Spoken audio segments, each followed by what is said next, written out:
Hey guys, it's Kenny Clark with the Green Bay Packers, and you're listening to the Packer Fan Podcast.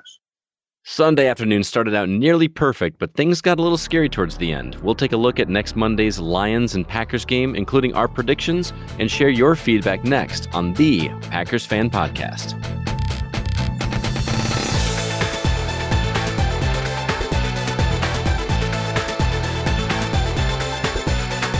Thanks again for joining us for another edition of your Packers Fan Podcast, the show by and for fans of your 13-time NFL champion, Green Bay Packers. I'm Wayne Henderson, and I'm pretty darn happy that our Packers are still dominant when playing at the AT&T Stadium in Dallas.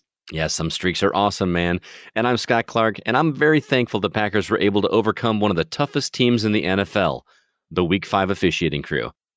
On this 186th edition, recorded October 7th, 2019, we'll talk about the near heart attack-inducing win over the Dallas Cowboys, as well as results from our weekly Twitter and Facebook poll question. And Scott and I will preview the Week 6 matchup against the Detroit Lions. We have a ton, and I mean a ton of fantastic feedback from you, the listeners, from 920-3PACK-GO and from social media. Also, check out the show notes for this episode at PackersFanPodcast.com. And Scott, did I hear Kenny Clark at the top of the podcast? Yes, you did, man. What a fantastic opportunity we had last week to talk to Kenny Clark. If you missed last week's episode, be sure to go check it out. It was an honor and a privilege to talk to nose tackle Kenny Clark. I can't recommend it enough. It was a very cool experience for both of us. Absolutely. It was fantastic. It was. If you did miss last week's episode, check that out, at least the Kenny Clark interview portion. And now, how about the highlights from our victory over those Dallas Cowboys? Aaron Jones. Oh my gosh. Yeah, the first running back in history to score 4 rushing touchdowns against the Cowboys. That felt awesome. I seriously, I had a delay in the game, and I had to, because I was watching it. I watch on Hulu, which is a whole story to tell on that. But I was watching it, and my stream messed up. So I tried to restart it, and instead of starting where I left off, it started towards the beginning of the game when he was scoring a touchdown. And I was like, oh my God, did he just score a 5th? But no, It was one of his earlier ones, and the score was not what I thought it was. But still, 4 is nothing to sneeze at. That was fantastic. Now, people have said that we can't run the ball. We normally can't, Wayne. Let's be honest. That was us that said that. Oh, that was us. That was us. And people. And it wasn't just the touchdowns, man. He was just tearing the field up, man. It was so good to see. If you had him on your fantasy team, you were definitely happy. He scored about 50 points in my league, and but he wasn't on my team, unfortunately. Yeah, it was supposed to be the Zeke Elliott show, but it was not for the most part. And I can't even remember the last time the Packers had any running back that scored 4 touchdowns, whether it's against the Cowboys or anybody else. So that was great to see, carrying the load. And at the end of the game, Coach LaFleur gave Aaron Jones the game ball. He tried to pass it on to the offensive linemen, but they wouldn't take it. It's my first game ball, Jones said. I tried to give it to the linemen because without them, I'm nothing, along with the rest of the blocking unit, but the linemen gave it back to me. They were like, no, you're home. You're in Texas. You take this ball. Gotta love that sportsmanship and just the team camaraderie that's over in Green Bay. I love this team so much for stuff like that. Amazing. Yeah. And yeah, there was no question at all who deserved the game ball in this particular contest. And it was fun after what happened with the Eagles last week. It was fun to see our defense having their spark back. It certainly was, man. How many interceptions or turnovers? Like, it was a turnover festival. It was great. The score in the second half makes it look like they faltered a bit, but we'll get into that a little bit later. It's not as dire as it sounds. Right, because a win is a win and so much good stuff. And on a side note, there were sure a lot of big games attending this big game. You know, former President George Bush, Ellen DeGeneres. Did they say this was her first NFL game? I think somebody on the newscast did say that, and I thought that was pretty interesting. I would find that hard to believe because she's kind of been a fangirl for Aaron Rodgers for many, many years. She's just a delightful person too. I know a lot of people don't like her. I find her very cool.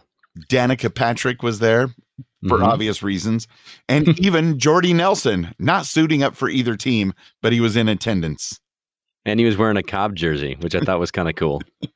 I guess it was Cobb's college jersey. Right.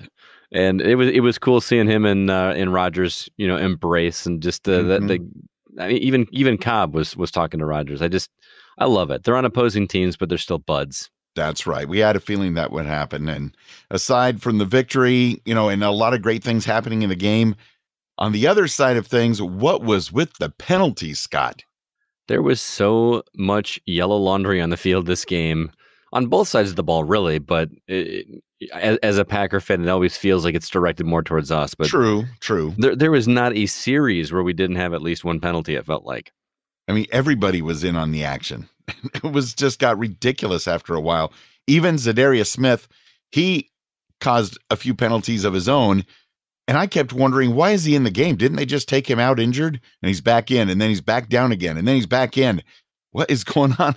I know we need him, but let's not let him get killed out there, okay? Oh, totally. I mean, I want to win the game just as much as everybody else does, but sometimes safety comes first. Better safe than sorry, for sure. So, I mean, I'm glad we won the game for certain, but let's be careful. We got a lot of season left. Yes, we do. It's barely a little over a fourth over. We had more injuries. Darnell Savage, that one looked really scary at first, but according to Rob Demoski, good news. He says there's no structural damage for his left ankle, although it is considered a high sprain. So it's, not all roses, but it's not as bad as it could be. Corey Lindsey, concussion, he's doubtful for next Monday night's game. Kevin King with a knee, he's doubtful. And of course, Jamal Williams is still questionable from his injury last week. As of today, with his concussion, he is also questionable.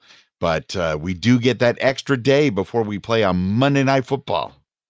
One extra day, I'll take it. But it's gonna be quite a game, and we'll get to that as well. Okay, and there were some questionable officiating calls. I know there was one you wanted to bring up.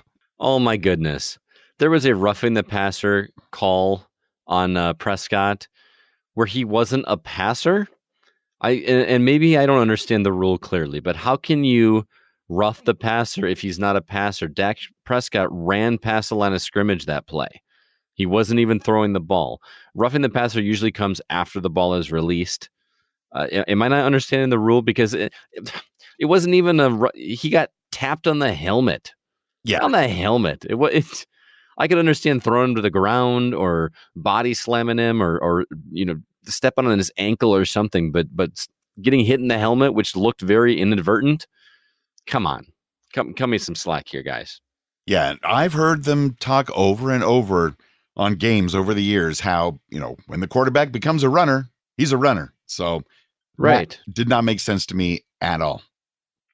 I don't understand it either, man. But that wasn't the only. It just felt like we were getting called for ridiculous things that just didn't make any sense. I want to talk about the pass interference call that was not reversed. Okay, I was going to be rioting if that thing got reversed, because what happened over there was far and away less severe than what happened to the Packers last week against the Eagles. And if they weren't going to overturn that and overturn this, I was going to be writing a letter. You were going to be throwing down a red challenge flag so hard you'd be ejected out of the game. Oh my goodness. What was up with what was that? I can't, the name of the coach is escaping me all of a sudden. For good reason. Jerry Jones's puppet. I mean, Jason Garrett. Jason Garrett. Thank you. Jason Garrett with his little tussle with some of the officiating crew on the side where he threw down that red flag with disgust. And so I wish I could have heard what he said. I tried to read his lips, but couldn't really see what he was saying. But it was right in the official's face. For all that official knew, that flag was targeted at him. I mean, it was close and kind of scary. And well, did you see the one before for the pass interference when he threw the challenge flag the first time? The ref, he was arguing with the ref, and the ref, you could actually read his lips that time. He said, if you don't like it, throw the flag. And he kind of faked through it and then looked at somebody and then threw it. Yeah, come on, Garrett. Yeah. Hey, I mean, it worked in our favor. So he burned a time out there. So I don't know. In the end, we're still undefeated at AT&T Stadium. The Cowboys were overconfident, and even Kenny Clark, who we interviewed last week, he was in a press conference like a day or two before the game, and he said the defense will bounce back. Basically he thinks it might have been a good thing that they got their butts kicked against the Eagles, and it was a wake-up call, and they woke up. I got another interesting stat for you that came from listener David Newman. He's also a listener of my show, The Gaming Outsider. He and I haven't confirmed this, but he told me that Brian Balaga has faced Khalil Mack, Danielle Hunter, Von Miller, Brandon Graham, and DeMarcus Lawrence, and hasn't given up a sack. So that's an interesting fact right there. That's a good one. Thank you, Brian Balaga. Aaron Rodgers thanks you as well. Yeah, and thank you, David, for sending us that quick information. That was really good. For sure. Let's hear what you had to say at the Packers Fan Podcast G-Force. They gave us a call. Again, that number again, 920-3PACK-GO. Keep that number handy right after the Lions game. Dial it up and let us know your thoughts. Again, 920-3PACK-GO. Wayne and Scott, welcome to the podcast. This is Art from Texas. I just got here to the Packers-Cowboys game. Go, Pack, go. Hopefully our defensive line can come through. Hopefully our receivers can step it up. Hopefully we can stop the run, and let's see what happens. Go, Pack, go. Go, Pack, go indeed. Art, great to hear from you twice. First, we got that brief call before the game, and thanks for thinking of us as you're going to the game and knowing. It sounded like he was out of breath on the way to the game. Why wouldn't you be? Do you know how far of a walk it is from your car to get into that ginormous stadium and get to your seat? Yeah, well, hopefully he had a good time over there. Actually, David, who I mentioned earlier, was also at the game. Yeah, lots of people. That stadium holds everybody could go, basically. Yeah, pretty much. And then Art called back a little bit after the game. Kind of hard to hear, so really listen in because you get a feel for how exciting it was to be there. Wait and Pack. It's over, baby. Let's go. Ow! This is Art from Texas. It's always good to be a Packer, especially in Texas.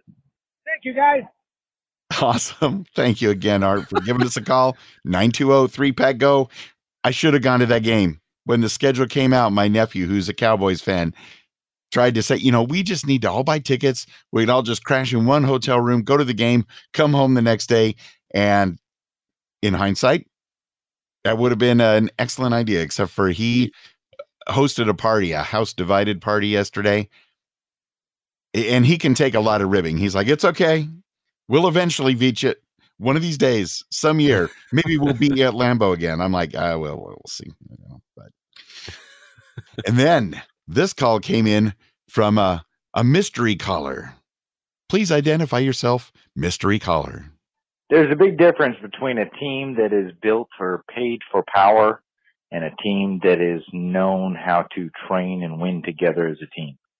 The Packers work together. They know each other. They love each other. And in the end, even though we have weaknesses that we need to work on, we still come through to the end. The Packers are true. They're honest. They're loyal. They take care of each other. And they knock it out of the park. So go, Pack, go. Awesome game. Packers versus Cowboys. I'm sorry, Cowboys, but you lost again. Take care.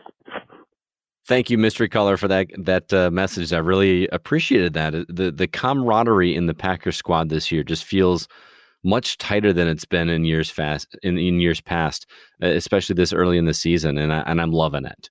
Even just talking to Kenny, just how he was talking about the respect between the players, and just seeing the game ball story you talked about. That's incredible. I mean, I feel like you don't even see that kind of stuff in high school games, man. And that's awesome that we're seeing it at the professional level. The sportsmanship is great, and great role models for kids too. Love it. And I know it's not all just because we have a new head coach. Something else has changed to bring about this camaraderie, the energy, the vibe. I don't know what it is, but whatever it is, it's magical, and I'll take it, Scott. I'll take it as well. Hey, y'all. Wayne, Scott, Packer Nation. This is Dawn Lejeune, Granny Cheese down here in Southeast Texas, calling to say, man, what a game, what a game. I'm one proud Texas cheesehead that them Packers came all the way down here to Texas and beat them boys. I'm just so excited. That was a great game, great game. Packers are doing good this year, in my opinion, considering they have so many new players and a new coach and they're coming together pretty good, better than I thought, and I'm sure a lot of people thought they would, but they're doing really good. I'm really proud of them. Just wanted to say hi. It's been a while since I called in. I got to go to Lambeau Field, Wisconsin. We went to the first preseason game. Didn't get to get any autographs or see Aaron Rodgers or anybody, but we sure had a good time. Enjoyed the tour of the Lambeau Field and got to go through the tunnel. Went to the Hall of Fame. Had a lot of good food. Had a really good time. Really enjoyed it. Just wanted to say hi from down here in Texas. A lot of Green Bay Packers fans went to the game tonight. It sure was fun. I wanted to call in earlier. I hope I didn't call too late, but been super busy in the group. It's still busy even this late on a Sunday night. But anyway, thanks for a great podcast, guys. Appreciate it. Welcome to Scott. And just want to say, go Pack, go. Go Pack, go indeed, Dawn. Thank you so much for giving us a call. A very proud Texas cheesehead. And it's so awesome to see that you went to Lambeau Field, made it up there, went to the preseason game, and got the full experience, the tour, the food, the tunnel. I still need to do the tour in the tunnel. I've had the food, and I want more. If you ever go to Lambeau Field, you have to take the tour. I know it sounds very cliche that, take the tour of the stadium, tour of the field. You got to do it. The Hall of Fame walk in there alone is just an incredible experience to see all the trophies, especially the 2 Super Bowl trophies, just kind of hanging from the ceiling there in these cases. It is incredible. And I got to say, Dawn, thanks for calling in. It's the first time I got to hear your voice. I've seen you on the Facebook group. You did great, Dawn. That was fantastic. You had nothing to worry about. Love the accent, by the way. I used to live in Dallas, and I miss it. I miss being in Dallas. Not for the Cowboys, obviously, but I love that town. Don made a great point about the fact that there were so many Packer fans in attendance at Texas Stadium. Just amazing how well Packers fans travel, even in enemy territory, basically. Mm-hmm. We are in full force all across the nation, man. I went to, when I was in California, was I there? No, I'm sorry. I was in Arizona visiting my dad around Christmas, and we stopped at a bar to get a game, and it was a Packers-themed bar in Arizona. So we're all over the place, man. As well we should be. Mm-hmm. And with that, let's check back in at the listener line at 920-3-PACK-GO. Go Pack, go! Hey guys, Jared here. Wow, loved last night's game. Was awesome. Overall, I think this was the most complete football game that the team has played this season so far. Defense was on fire with all the turnovers and everything. I love Zadarius Smith. I love all the Smiths, man. Let's just sign Smiths and call it good, because apparently that's where it's all at. But no, in all seriousness, it was great. It was a most complete game. Obviously, the fourth quarter got a little, I wouldn't say scary, but it made me a little bit nervous in the fourth quarter with Dallas looking to rally a comeback. But we still managed to keep them within 10 points, which was good. Thanks, Jared, for the email. I love the Go Pack Go with a long extended at the end there. That was cool. Defense did look great. I don't know where you're going to find more Smiths, though. It's such an uncommon name. But we'll see what they can do. And yeah, the 10-point victory, I was really surprised it was only a 10-point victory, because after that first half, I was smelling a shutout, and was a little disappointed that didn't happen when that field goal happened. But then things got a little dicey in that second half and made me a little bit nervous. Yeah, but the fact that we had a 10-point victory, that's pretty strong. I, too, was rooting for the shutout. I was even rooting for a shutout earlier in the day for that Raiders-Bears game in London. And it was eerily similar. The Raiders were all over the Bears in the first half and almost let us slip away, but almost doesn't count when it comes to wins and losses. Oh, and it was such a great start to the day to see that loss. Again, no offense to our brothers and sisters to the southwest of me, but that just helps us out when the Bears lose and we gain a game on them. So yeah, go Pack, go. Go Pack, go. Go Pack, go. We got a solid defense. Now, first and foremost, I'm very happy for the victory. 4-1 start to the season against a really tough schedule. Even I would have been happy with 3-2, but in love with 4-1. I know some people today are going to say Alexander got beat up all day, but he did make a couple of good plays. He did get the one interception. He had a few big breakups, catch breakups, whatever you want to call it. I also, again, had no problem with the coach being conservative in the second half. We're up, 31-3. Just try to keep the clock is your friend. We played it safe. Would I have liked him to be a little bit more aggressive at times? Yes, but I'm thankful for the win, so sometimes it's better not to lose. It'll be curious if he keeps that down the road, but I like the fact that the offense did move the ball somewhat consistently with not much help from the receivers. Aaron Jones, heck of a game today. Heck of a game. Aaron Rodgers, no turnovers. That's the key.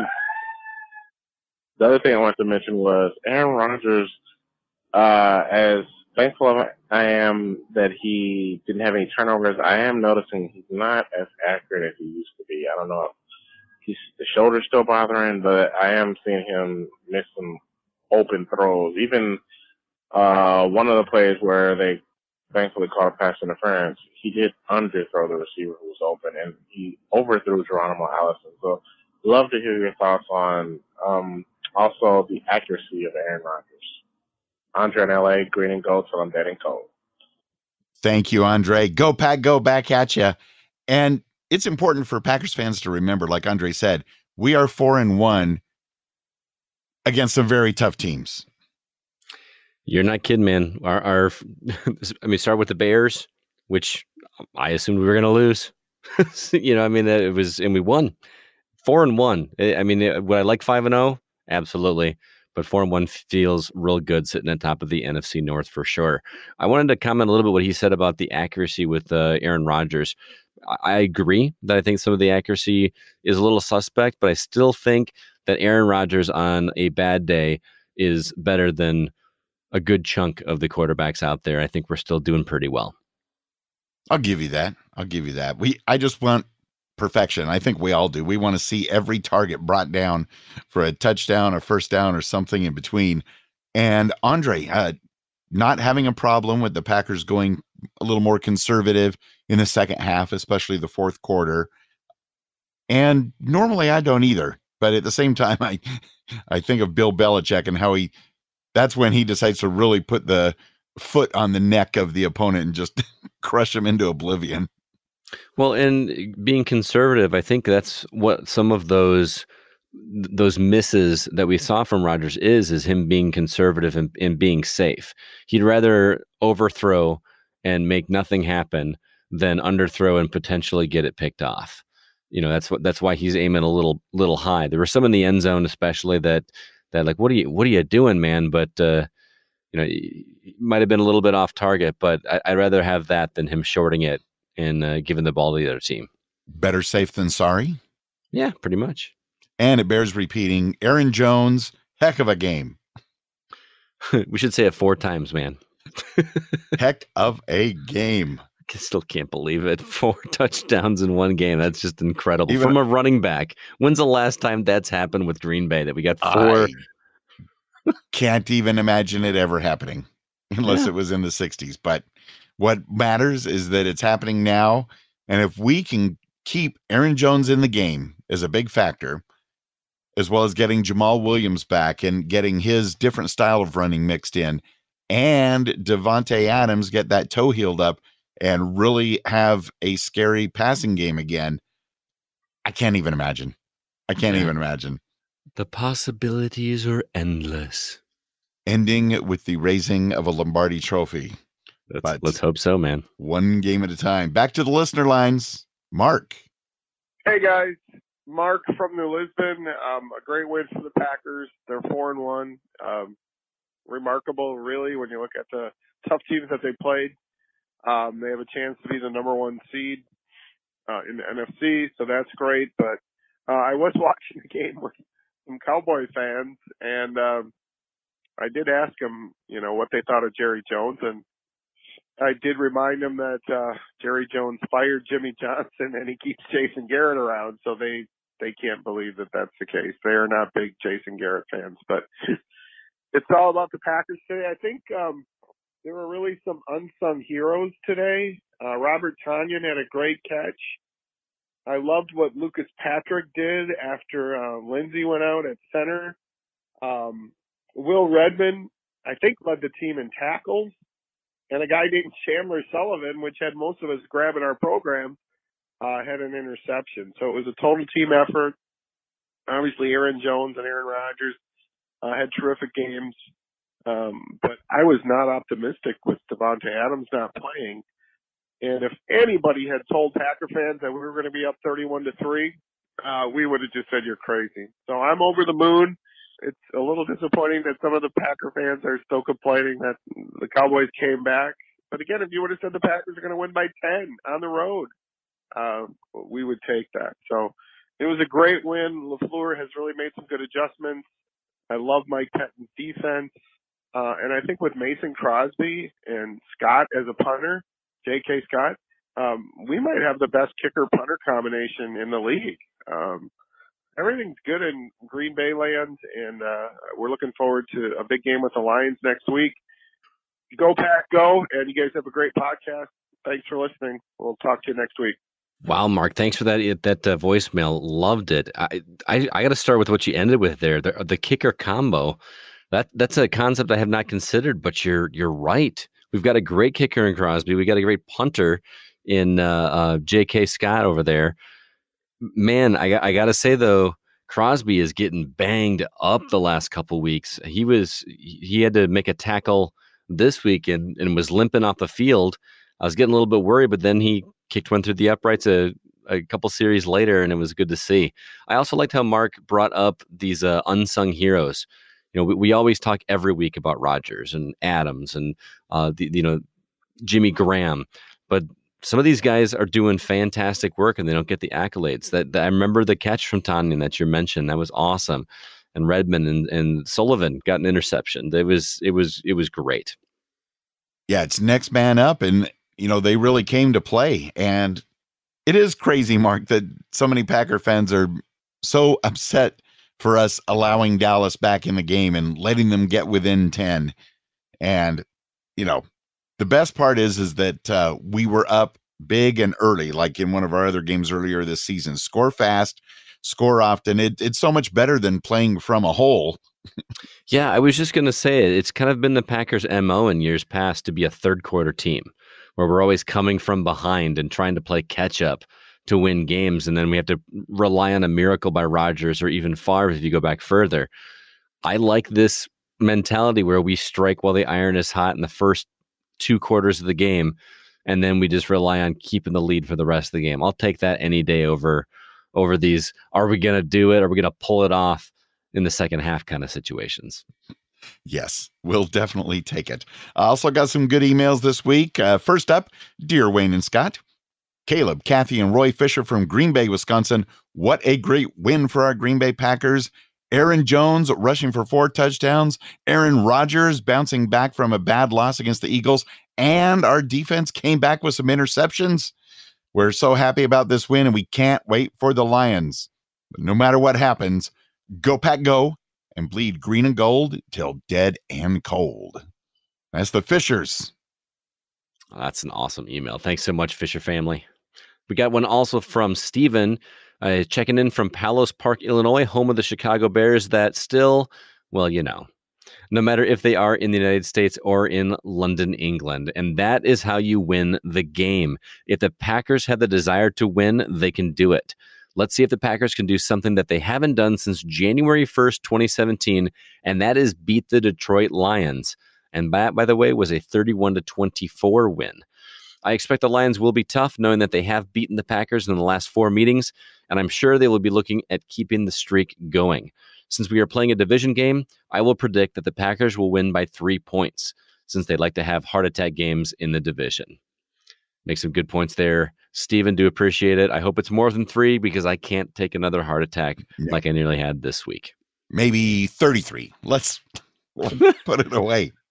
Oh, I forgot one thing he also has mentioned. We talk about Culver's every week. This episode brought to you by Culver's. No, not really. We wish. The founders of Culver's are Craig and Leah Culver and George and Ruth Culver. So there's a fun fact for you. And now I'm really hungry for Butterburger again. With a side of cheese curds and custard and all that. You know it. And I think I'm going to have to reach out to Culver's this week and see if we can't get that sponsorship. We're selling so many burgers, they don't even know it. In our minds, I've already bought 7 in my mind. I know, right? Because I can't get them in person. Now, normally our feedback deadline is Sunday night at 11 p.m. Central, right after the game. But it's getting tricky now, Scott, because this coming week, the Packers play on Monday night. So I have a feeling we're not going to be recording on Monday night. We're going to be watching the Packers play on Monday night. So yeah, that'll be a little bit difficult to pull that off on a Monday night. I got to figure out what I'm going to do with my show, man, because I'm supposed to record my podcast on Monday nights. Oh, it's going to be tough. Stay tuned to our Facebook community group at PackersCommunity.com, as well as on Twitter at Packers Fan Pod. In the meantime, just call us right after the game. Maybe give your voice 10, 15 minutes or an hour to recharge, and then give us a call at 920-3PACK-GO and be part of the show. Now, let's see what the listeners think about the Packers these days with our weekly Twitter and Facebook community poll. Now that our defense has bounced back to their dominant selves and our offense is really starting to play well, how do you think the Packers will do in our remaining 3 October games? And the choices were win 1, lose 2, win 2, and lose just 1, or win all 3. Kansas City, who? What do you think, Scott? How are the Packers going to do in these final 3 games? Just spitballing something. We won't hold you to it. Well, I tell you, before last night, I would have said that we would win 2 and lose 1, and that loss come into Kansas City. But Indianapolis, where did that come from last night? Holy cow. Number one, I'm super thankful that Indianapolis pulled that off because I'm still alive in my survival pool, and like 9 people picked Kansas City last night, and they're out. So my chances just went up quite a bit, and I'm very excited about that. Nice. I think they're going to be fighting pretty hardcore by the time we get to them, though, and I still think we'll win 2, lose 1. Okay. Well, what about you? That's me. I think we're going to win all 3. Of course you do. Of course you do, Wayne. I seriously do believe in my green and gold heart that we will win all 3. I'm not just all right. Well, what did our community think? Well, they're pretty much with you, most of them. 55% of the voters said we are going to win 2 and lose 1. They didn't say which one, but I assume it's Kansas City. Believe it or not, nobody voted saying that we're only going to win 1. Okay. And of course, no write-in votes saying we're going to lose all 3. So at least, yeah, I was going to say, you didn't put an option on there to lose all 3 because, that's not an option. In your mind, it's definitely not an option. And 45% of the voters said we're going to win all 3. KC, who? Yeah, so it's pretty much a split decision there between those 2 choices. But it's definitely a different percentage than what it would have been if we posed the vote the night before the game against the Cowboys. Yep. So we really proved things this week. Thank you. Our 4-1 Green Bay Packers head back home for a couple of weeks. First up, the 2-1-1 Lions come to Lambeau Field Monday, October 14th at 7:15 p.m. Central. Thankfully, it's our only Monday night game until December 23rd, and we must beat the Lions to stay atop the NFC North. They are currently sitting at number 2, hot on our heels. All time, I like this. The Packers are 172 and 7 ties. And the Packers, the only team in the NFL so far to ever beat another team 100 times. Can I get a Go Pack Go? Oh, man. Go Pack Go. Let's make it 101. Come on, baby. And up until just a few years ago, like Steven alluded to in his email, the Packers owned the Lions. I mean, we never lost to the Lions. And now we haven't beat the Lions for a while. I don't know why things changed so much in the other direction, but hopefully it swings back the other way next Monday night, because game time weather Monday night in Green Bay right now, it's looking like it's going to be overcast and around 47 degrees Fahrenheit, which is only 8.5 degrees Celsius at kickoff. So it sounds like a perfect night if you are ready for some football. I see what you did there. Well, I see what you, I missed that theme song. Can we bring that back? it is back. Is it? They brought it back. You got to tune in early. Don't just tune in time to see the kickoff. Tune in time to hear the song again.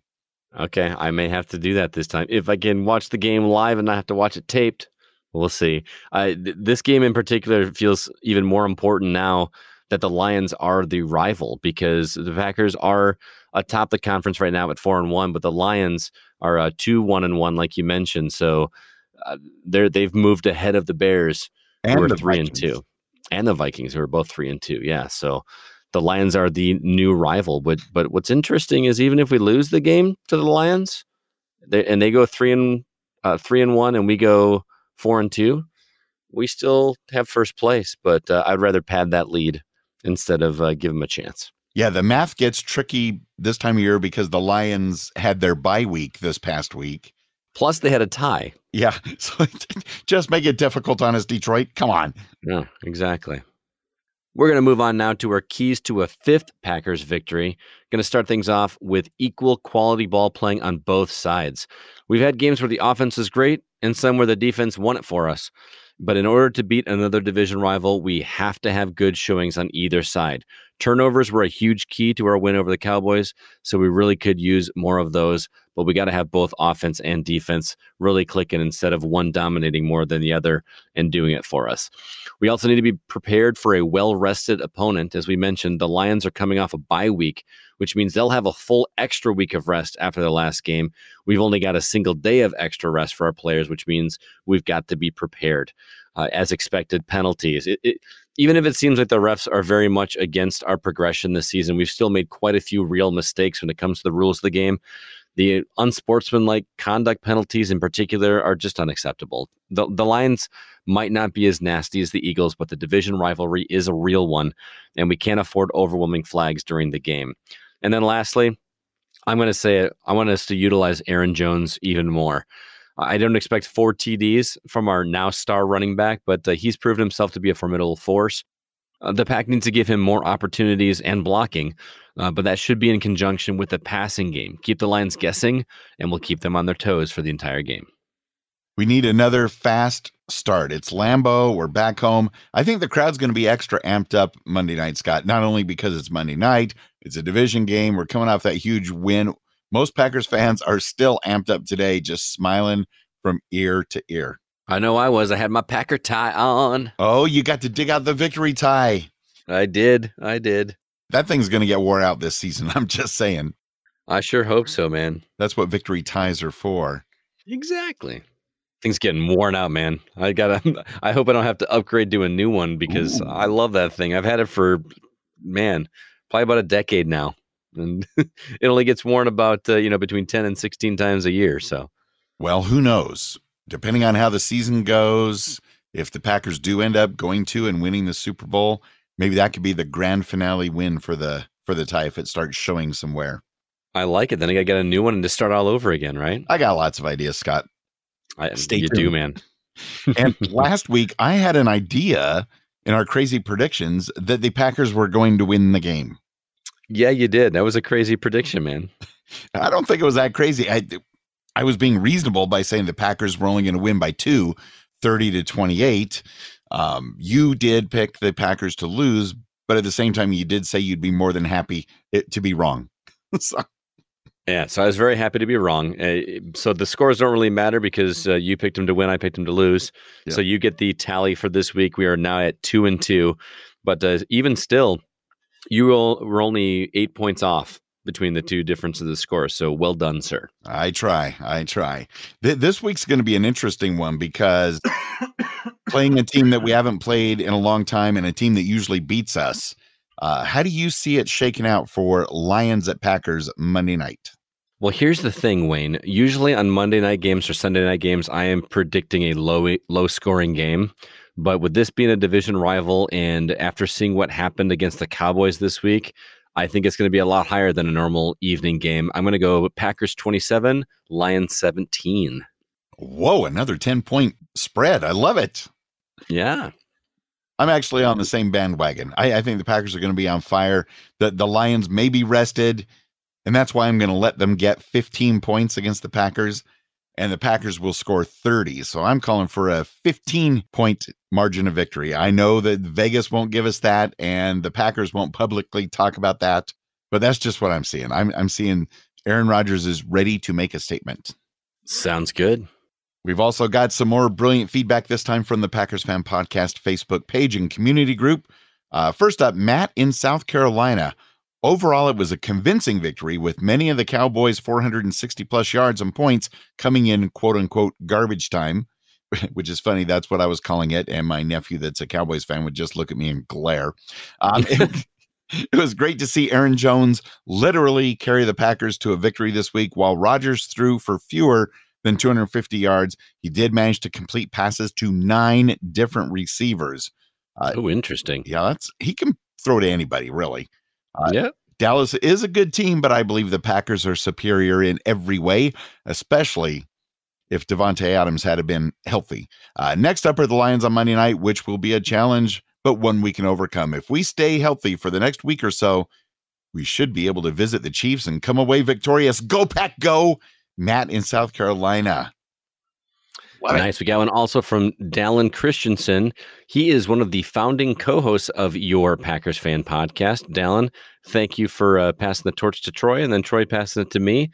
But he went on and said, if you would have given me a 4-1 record against the schedule the Packers have faced at the start of the season, I'd have taken it, no questions asked.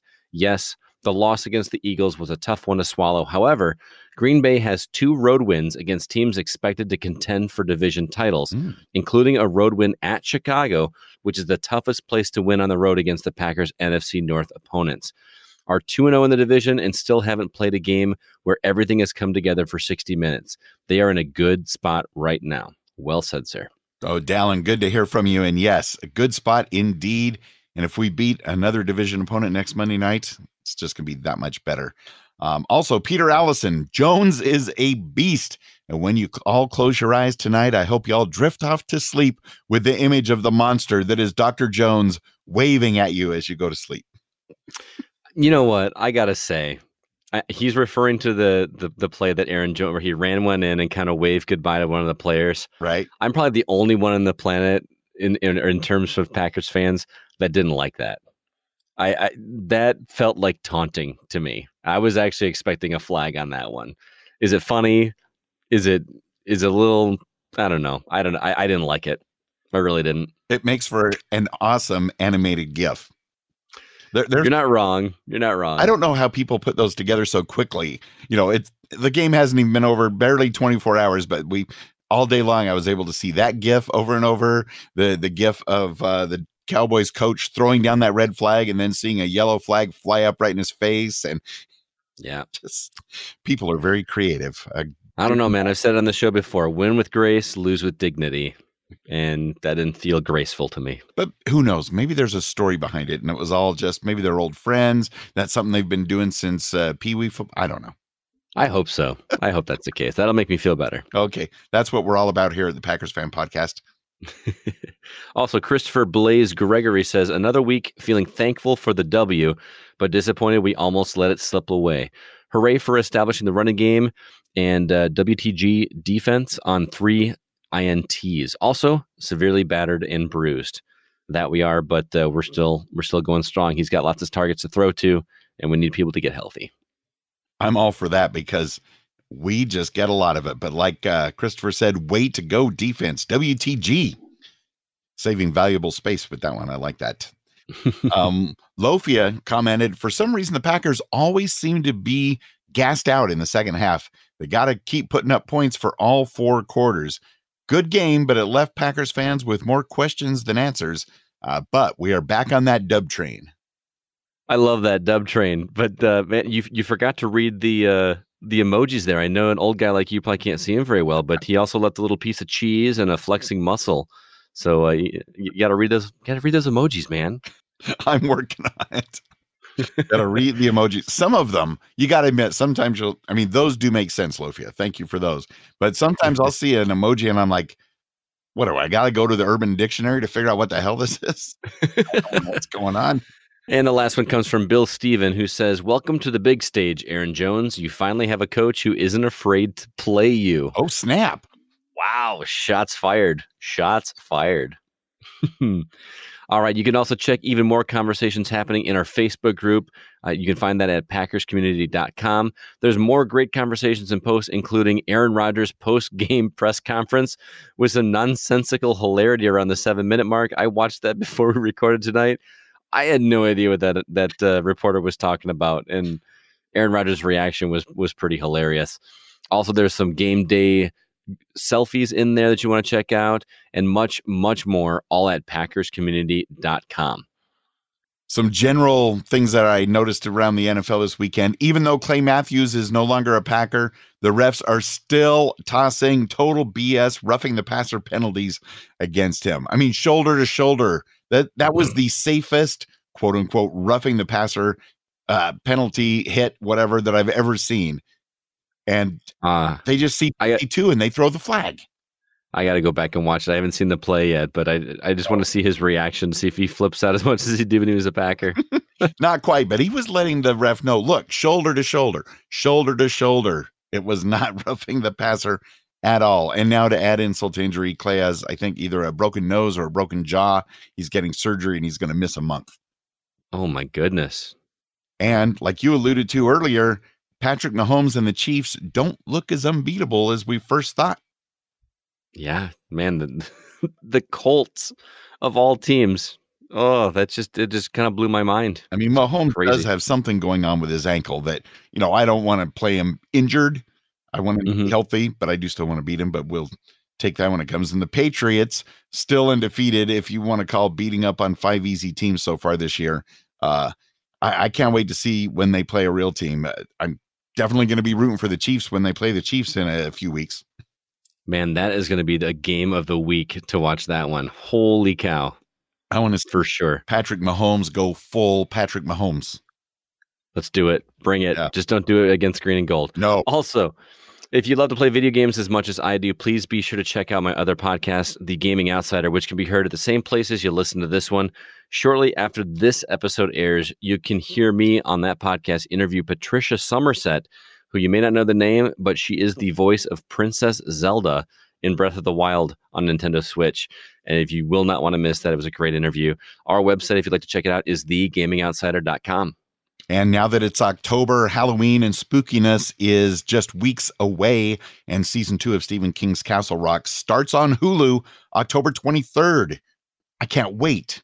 Season 1 was really, really good. If you hadn't seen it yet, sign up for Hulu and binge Castle Rock Season 1. Get ready for Season 2. And of course, get ready for Season 2 of my Castle Rock Zone podcast at castlerockzone.com.